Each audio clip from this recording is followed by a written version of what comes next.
everyone. So happy to be here with all y'all in such a beautiful place. So to start off, I wanted to give everyone a little bit of background about myself. So I grew up in a small town in Texas called San Angelo. It's a very small town of about 100,000 people. And in that town, it's located in something called the Bible Belt of West Texas. So the family I grew up in was a very, very religious family, very Catholic. And I feel like I got a lot of my belief systems from them, even though what my upbringing with them was not a positive one. They're very Christians and Catholics, they like to preach a lot about helping the poor and helping their neighbors and loving everyone and not judging everyone. But from what I could see growing up is that was not the case.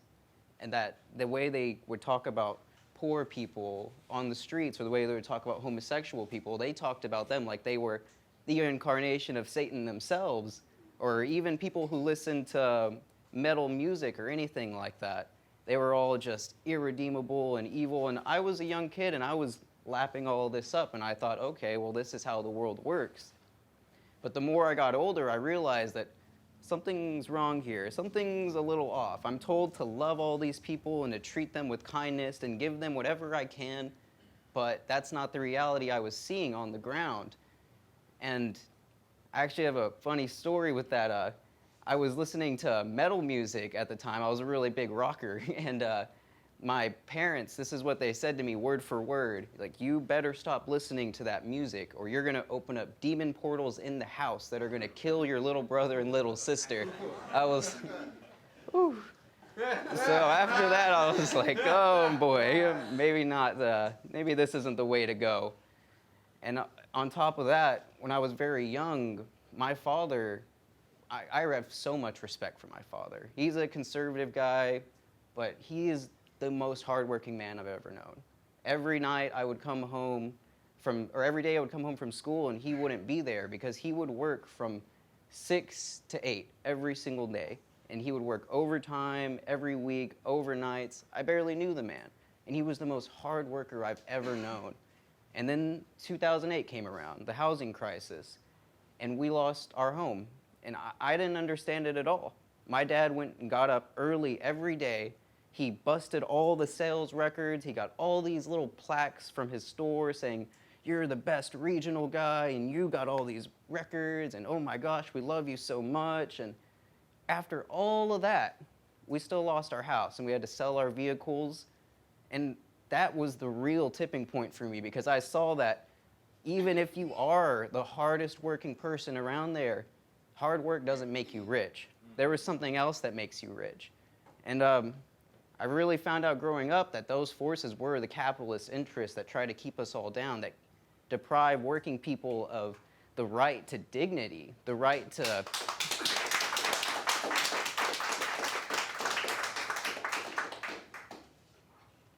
And whatever I heard from him was always the same thing, which it kind of makes me really sad now that I really think about it. He would say to me, even though he was in this situation, working so hard and losing his house, he said, you just have to work hard and pull yourself up by your bootstraps. And that was the only option.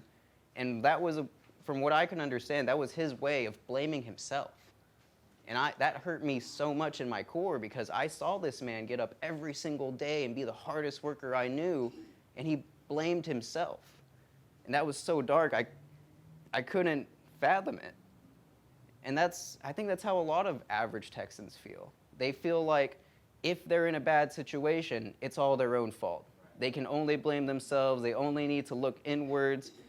And that's the bullshit that people hear in Texas. And they don't hear any other message. They don't hear any type of other possibility. You're written off as a crazy. Even if you call yourself a Democrat, you're a communist. Like, it's just completely backwards.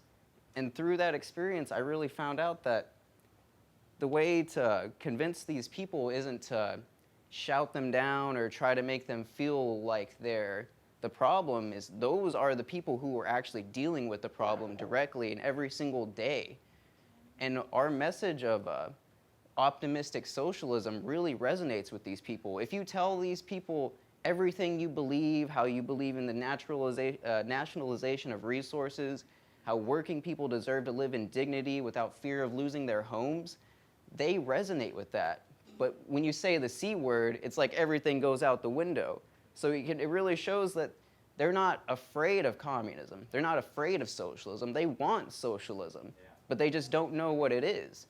And I think that's where it leaves a big lane for us, especially in those types of places that are largely dismissed by the wider left. They see those places as just hillbillies and backward racists and all of this, and they're irredeemable. And I can tell you firsthand that that is straight up bullshit.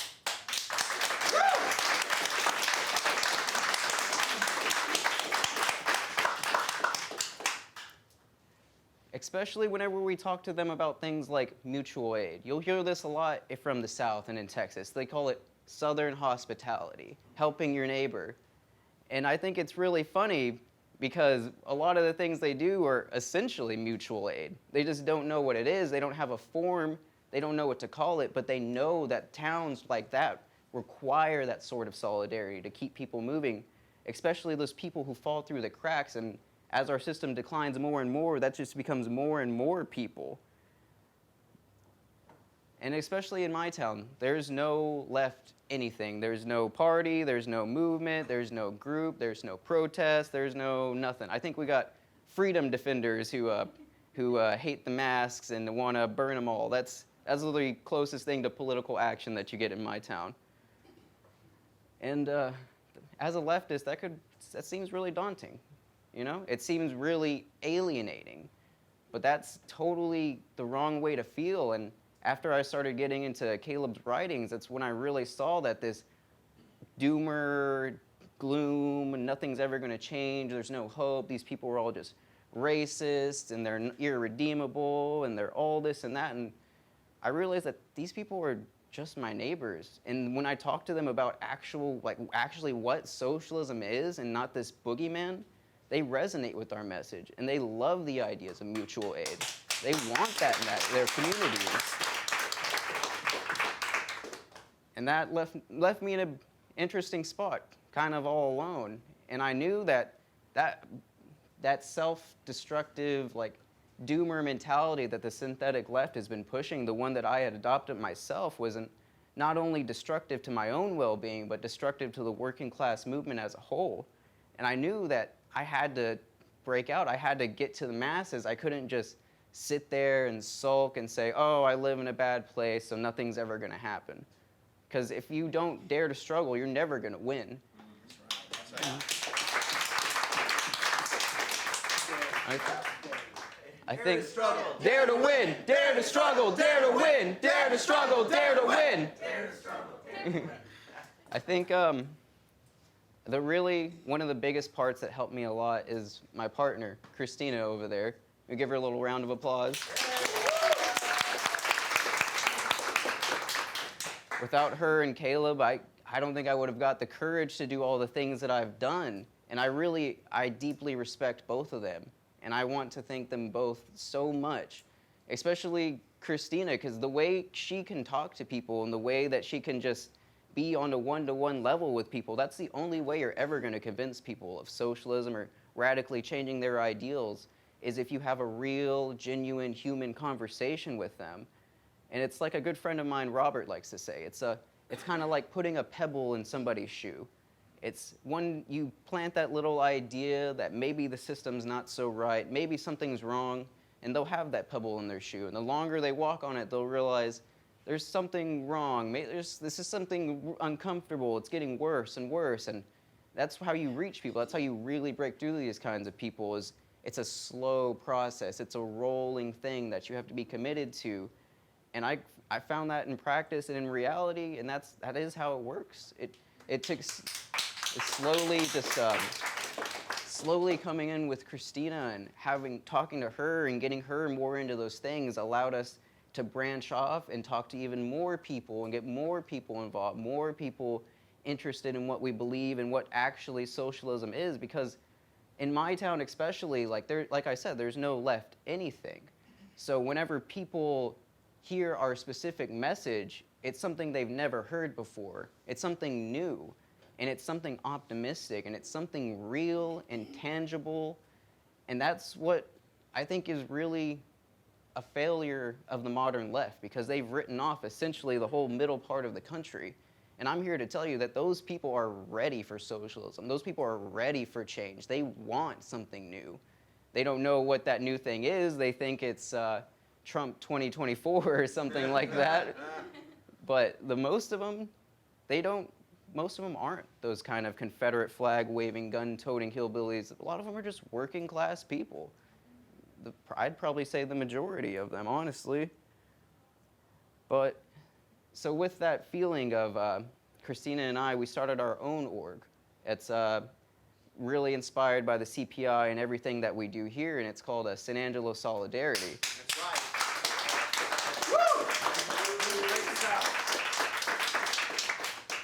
And with this group, we were able to do a lot. Like, the first month we started, it was 5 people, and we just did a reading group, and we would get together every weekend and read the CPI manual and discuss and try to learn more about socialism. And for about a month, that's what it was. And then our whole town was struck by an insane water crisis.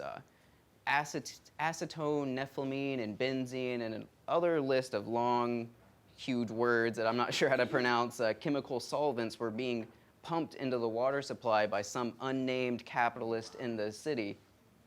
And it was insane. I remember the first day that everything happened, the reason that the city actually got on top of it, because this leak had actually been going on for about a week. People had been reporting things like this for a week. But the tipping point was a woman took a shower and she had to immediately be rushed to the ER because all of her orifices were on fire. They were burning. And another man drank a glass of water and instantly started vomiting. And the city, the response was so lackluster, it was insane. It was days and days, it was probably 4 days before they actually hopped into action. And immediately after the news came out that the water was contaminated and there was a do not use notice on it, so you can't drink it, you can't cook with it, you can't bathe yourself, you can't water, you can't do anything with the water. And I never really realized how crucial water is to your everyday life. And as Americans do, a small portion of them, once they heard the news, they rushed to the store and panic bought every single bottle of water in San Angelo. You couldn't go to the Target, to the Walmart, to the Kmart, to the Walgreens, anywhere. It was like the pandemic with the toilet paper. Every single shelf was just gone. And Christina reminded me of something that Caleb said, politics is all about timing. It's all about seizing the moment. And that's what we did. Our little group, we were like, well, we read and we do this and we want to organize, and now's our chance. We can go out and directly aid working class families who are suffering from this crisis. They're ignored by the city. And that's what we did. Me and my comrades, we took 5 vehicles for multiple days, probably about a week and a half straight. We would go out of town to the surrounding towns about an hour away and buy out as much water as we could. We didn't want to buy any water in town, one, because there was none, and if there was any, we didn't want to take that opportunity away from people who were able-bodied and could go out and buy the water. So that's what we did. We were able to set up a mutual aid network through word of mouth and social media to distribute over 140 cases of water to all the elderly and disabled people in their town. It was really sad for me, because a lot of the people who would hit us up, it was the grandchildren of some grandpa, and they would tell me that my grandma, she lives in a house and she doesn't have a car, she has 3 grandkids, she can't feed them, she can't bathe them, they can't brush their teeth, they can't do anything. Can you please help us? And we were getting calls like that non-stop all day long for about a week. And the city's response was really telling, because through it all, they just minimized the problem as much as they could and vowed to never say who poisoned the water supply. Wow. I'm telling you, if it was me or you, any average Joe in this room who poisoned the water supply of 100,000 people, we'd go to jail. Right. Yeah. Right. But it's some member of the business community. Wow. So they went off scot-free. Still, to this day, we have no idea who they are. And as the water crisis was happening, it rolled into the big freeze. Like, it was the exact same time, like the water crisis was still ongoing. I'm sure y'all have all heard of the Texas freeze that happened. Yeah. It was completely devastating. It was really eye-opening for our small org, too, because we had just been on the ground for a little over a month now. And now we were seeing the entire infrastructure of Texas basically collapse. I mean, they said at our place of residence that they were going to do rolling blackouts through the night to try to maintain power throughout the city. And those rolling blackouts were said to only last 2 hours from 1 a.m. to 3 a.m. Our power went off at 1 a.m. and didn't come back on for 5 days. Yeah. Immediately, we had to leave. Immediately, the same night we woke up, our house was 40 degrees inside. We immediately had to take all of our animals and go to a group member's house who was able to help us. And that was a really eye-opening experience for us because we wanted desperately to go out and try to help people and try to get something done in this extreme crisis, but it showed us that we just didn't have the equipment or the skills or the money basically to do all of these massive things. Like we can't fix the power grid. We can't build homes for people on the spot and then warm them. It showed that we, as a socialist movement, we need to create that infrastructure in which we can directly help working people in times of crises.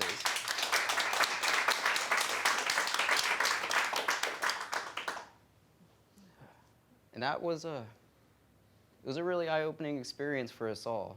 And it's one I think that we came out from with a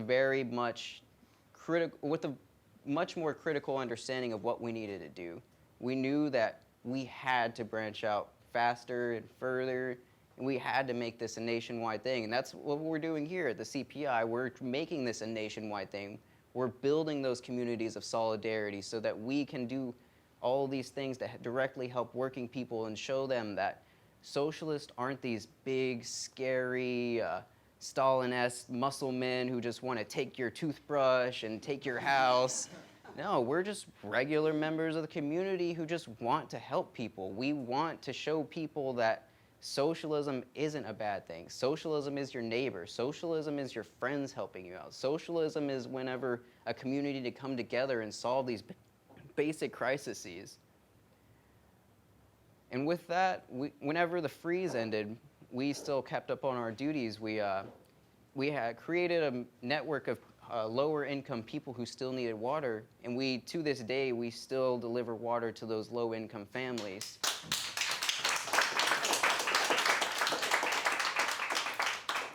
And when talking about aid too, I think we decided that the most affected people in our community by the crisis of capitalism was the homeless community.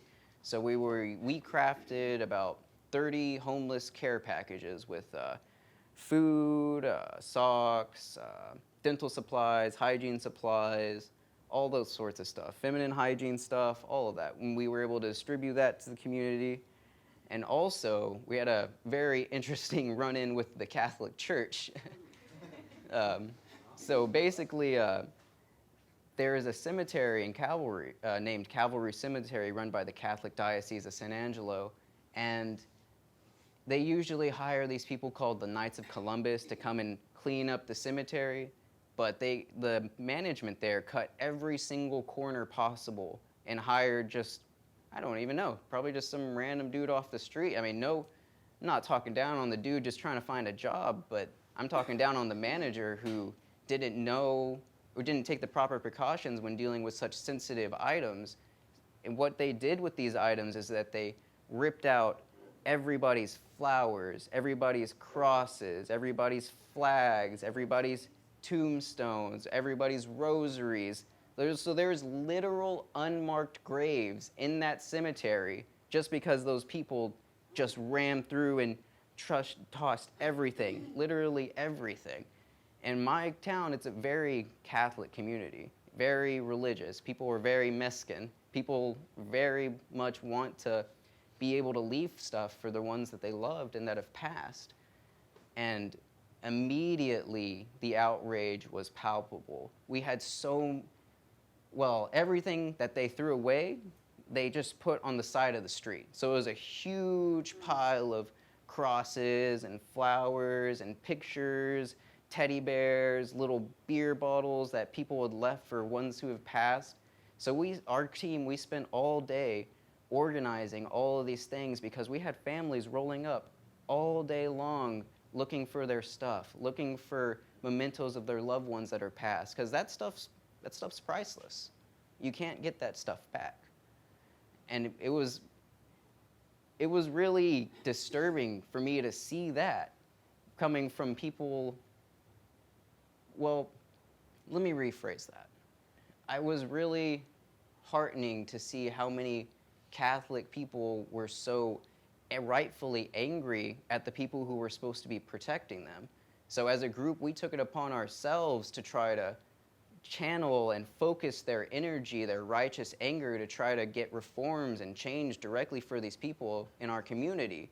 So we made a petition, and we were able to organize a demonstration there the next day, and we got so many older people, just regular family members, to come out and really show their concern of what happened. And I have an interview. I probably should have put it up here, but I interviewed all the families who had been affected, and it was just really eye-opening for me. And I found that the one that stuck with me the most is this one elderly Mexican man. He said to me, you know, everywhere across the country, you got different people protesting for different things. You got people protesting for black people, you got people protesting against war, you got people protesting whatever.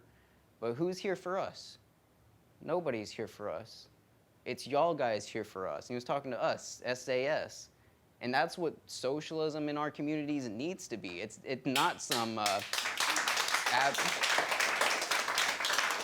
it's not some abstract party who goes out and hosts an event for the Democratic Party every now and again. You have to be there directly with the community. You have to talk to them. You have to know them.